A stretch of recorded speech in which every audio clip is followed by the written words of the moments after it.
morning and welcome once again to our weekly feature, Meet the Church. I hope you are all enjoying this series that we've been putting together. We've been meeting different people from Dale Street Evangelical Church, people that perhaps we thought we knew really well, and we're finding out some brand new things about different characters. This week I got to spend a little time at a social distance with the lovely Maureen Harris, wife of David Harris, MBE, and it was lovely to spend a little time with Maureen and for Maureen to answer the 10 questions that she's going to be sharing with us this morning. So, 10 questions to find out a little bit more about Maureen. Over to you, Mrs. Harris.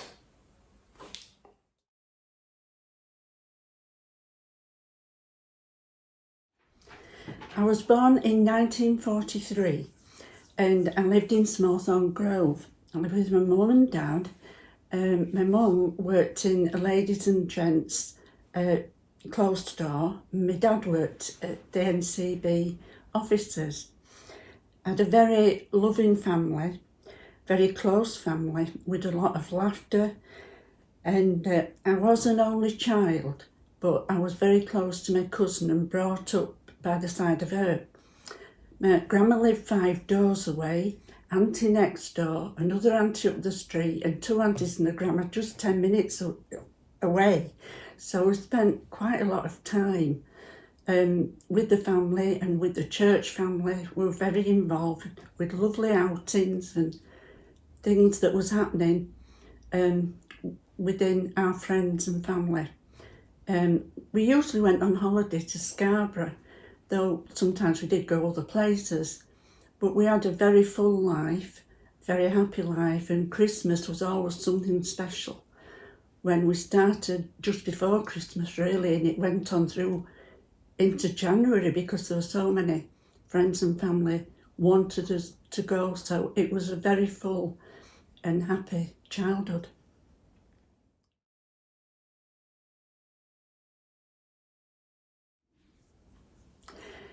My earliest members of church, I must have been very young.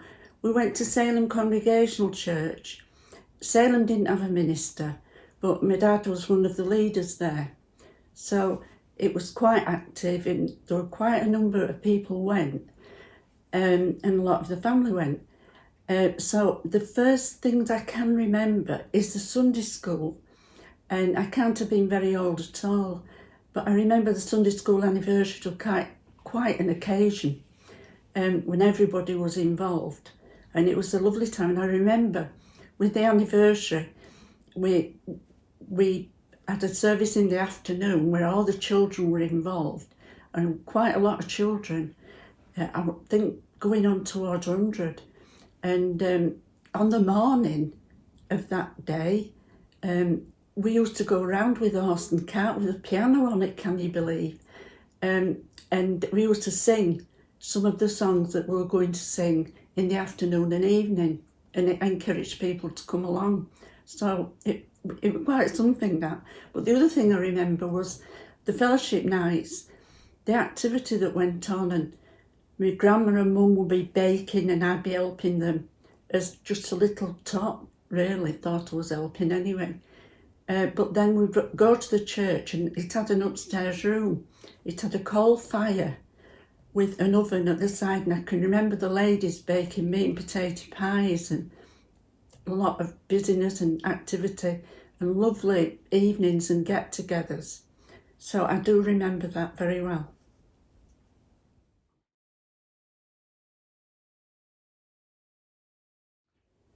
At the age of 10, I wanted to be a hairdresser. The hairdresser lived next door but one to us, and she used to come to the house and do my mum's hair. And I used to sit there watching, quite intrigued with it all. Then, of course, I wanted to practice on my mum and my grandma.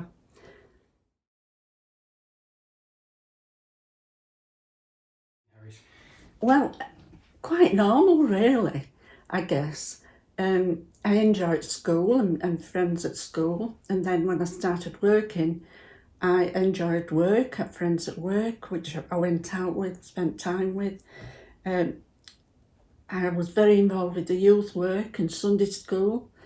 I liked to play tennis and badminton I like playing the piano. Used to lock myself in the front room and play. I like baking and all those kind of things. I don't think I caused my parents that much trouble, really.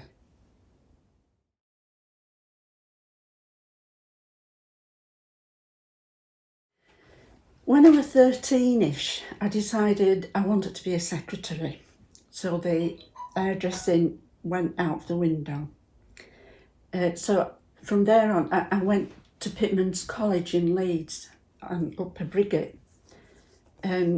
So I studied there shorthand typing, English, commerce, business studies.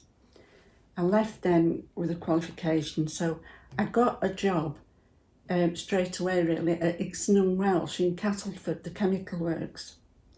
I started in the general office, but I worked my way through, and after 12 years I left when I was having Clary, I'd become the secretary for quite a few years then to the chief engineer at Ixon Welsh.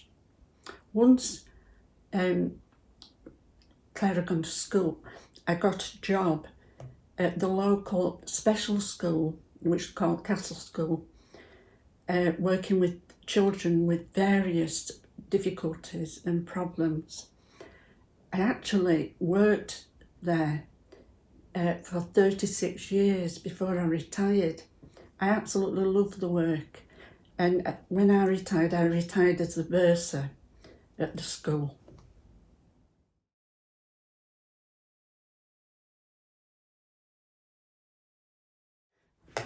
No, it wasn't, in a word. If it had been, I'd have been at the back of a very long queue. But I did know David from being quite young through my friend at school, because she went to the same church as David, and as a lot of the children in the class did. And I used to go there with her for specials, and she came with me to our church for specials. So I did know David fairly well. But my mum went to a ladies' rally there at their church, and she came home and she was telling us about the meeting, and she turned to me and said, "I saw Hilda Harris's son. He played for the ladies' rally. He's a really lovely lad." And I just said, "Mum, don't go there because they'll have me up for kidnapping. David is just a teeny bit younger than me." But then we met up again when I went to a scripture union meeting that somebody at our church had said, "Why don't you go?" Though our church had active young people and a lot going on. And for some reason I did go, and they said I would know quite a few people when I got there, and I did, and one of them was David.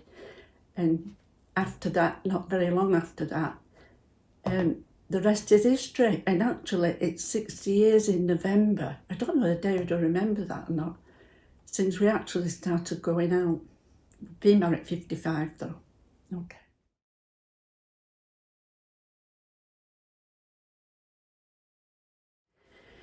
If you had one meal every day for the rest of my life, I'd be quite fat, wouldn't I? But melon with raspberry coulis and roast beef, Yorkshire pudding, but it'd have to be roast parsnips with it. And there's two desserts I really like. One is a raspberry pavlova or creme caramel.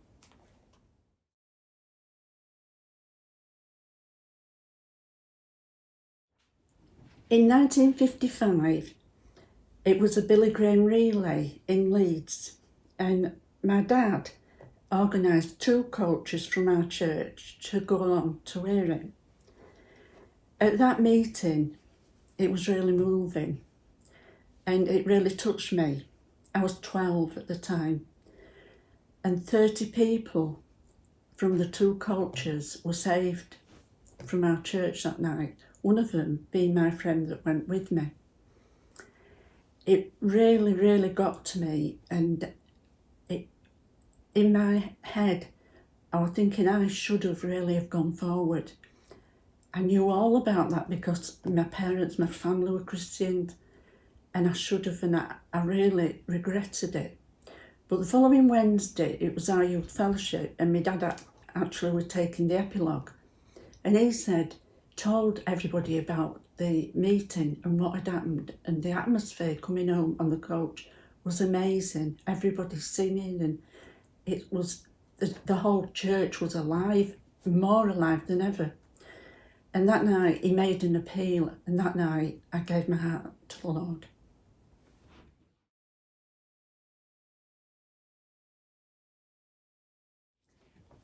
My faith has helped me in so many, many ways. I soon learned that going my way wasn't always right, but God's way was. So in our home life, in our family life, I've always tried to take it to God and ask for his guidance and his help, and give me the words to say or the plans to meet. The thing that really affected me very badly was when I was 27, I lost my dad. And it was just major. And if we hadn't had such a loving family, church family, at that time, I don't know how we would have got through. But we lost somebody very, very special. It's a long, long time ago now, but I still miss him to this very day. But in losing my dad, he gave us the gift, because just before we lost my dad, I had Claire, and we all felt that was a blessing that we really needed at that time. And it was a blessing all around to not just me and David, but the family, and it kept us going. We looked to move house when David changed his job, and we looked for a year all around the area just to save a bit of travelling for him. We didn't particularly want to move, but we just felt it were better for him. And every time we went to look, we came back and passed a house, we kept saying, that's really lovely there. And this carried on. One day when we came back and said, no, that wasn't right. And then we said, it's really lovely there. And then we just looked at each other and said, what about looking into going there? We did.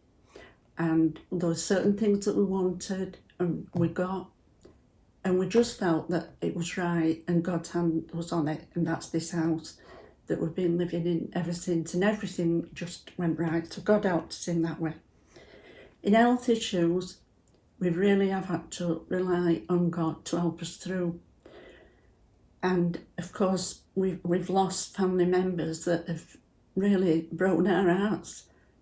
But the love of God, the wonderful people that surround us, family and friends, have really, really been the thing that has kept us going, and we're so grateful. We've a lot to be thankful for. God has given us a wonderful life, and we really do give thanks to him for that.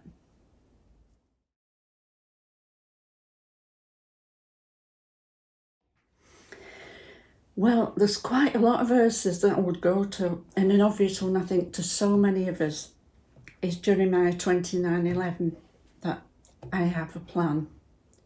And we know that that is true. And that is a very favourite verse. Another verse is Philippians chapter 4, verse 19. My God will meet all your needs according to his glorious riches in Christ Jesus. And that is true, that he's always there, whatever the circumstances. But the verse, since I was about 17, I remember really praying for God to help me and show me. And Psalm 121 has been a very go-to verse. I will lift up my eyes to the hills, from whence cometh my help. My help cometh from the Lord that made heaven and earth. He will not let your foot slip. He who watches over you will not slumber. God bless.